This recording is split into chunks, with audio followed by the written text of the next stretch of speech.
This is AI Desk, where we figure out what's actually worth your time and what's just noise. Because there's a lot of noise. Yeah, there's always a lot of noise. And, quick reset, if you're new here, I'm Rowan Hale. And I'm Naya Brooks. And yeah, you'll be hearing a lot from her. You really will. All right, let's get into it. This episode is brought to you by Mad Cheetah and their new album, WTF, Where is the Forest? It's eco-pop engineered for the future. Bold beats, global rhythms, and a message that actually matters. If you want music that hits your brain and your heart, explore WTF by Mad Cheetah. That's MADCHITA. Streaming now on all major platforms. All right, quick question. Okay, I'm ready. Have you ever asked a developer to just make it look a little better, and they look at you like you just asked them to rebuild the entire app from scratch? Yes, immediately yes. That look is universal. Yeah, it's not even subtle. It's like confusion, then a pause, then a slight smirk. And you're just sitting there like, wait, did I say something wrong? Exactly.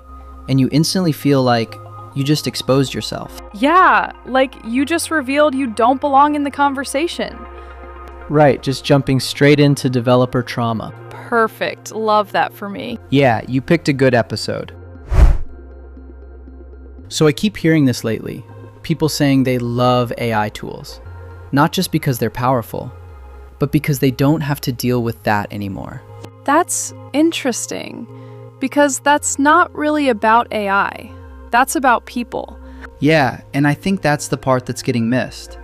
This isn't just a technology shift. It's a dynamic shift. Yeah, it's like, who gets to participate now? Exactly. There's always been this gap between people who build things and people who want to build things. And the translation layer between those two has never been great. That's putting it very nicely. Yeah, I'm trying to be fair here. Because to be fair, developers aren't wrong. A lot of things that sound simple aren't simple. Right, like just move this button is somehow a 2-day conversation. Exactly. And from their perspective, it's like there are dependencies, constraints, edge cases. But from your perspective, it's just a button. Right. You don't see the complexity. You just see friction. And that friction builds up. So what happens is people stop asking. They stop pushing ideas forward. Yeah, you start filtering yourself. Like, is this worth asking? Am I going to sound dumb? Exactly. Not because the idea is bad, but because the interaction is uncomfortable. That's such a real thing. It's not technical, it's emotional. Yeah, and what AI does, quietly, is remove that moment. All right, so let's make this practical. Is this actually something people should care about? Or is this just a nice side effect? I think it's a big deal. Not because AI is replacing developers, it's not. But because it lets people get past that first barrier. You can open a tool, describe what you want, and get something close enough. And close enough is doing a lot of work there. Yeah, but that's the point. Because before, you had nothing. Now you have something. Which means you can react to it, improve it, iterate. Exactly. You're starting from momentum instead of hesitation. Okay, but where does this fall apart? Because it always does somewhere. Yeah, pretty quickly actually. You hit a ceiling. Like, you can generate something that looks good, but making it work perfectly, still hard. Still requires real skill. Still requires developers. So we're not replacing them. No. And I think that narrative is wrong. What's actually happening is we're shifting when you need them. Before, you needed a developer at step 1. Now, maybe you don't need them until step 5. That's actually a huge difference, because step 1 is where most people stop. Exactly. That's where ideas die. Now, more people get past that point. This is the part I think is actually interesting. It's not that AI is making things perfect. It's making things possible.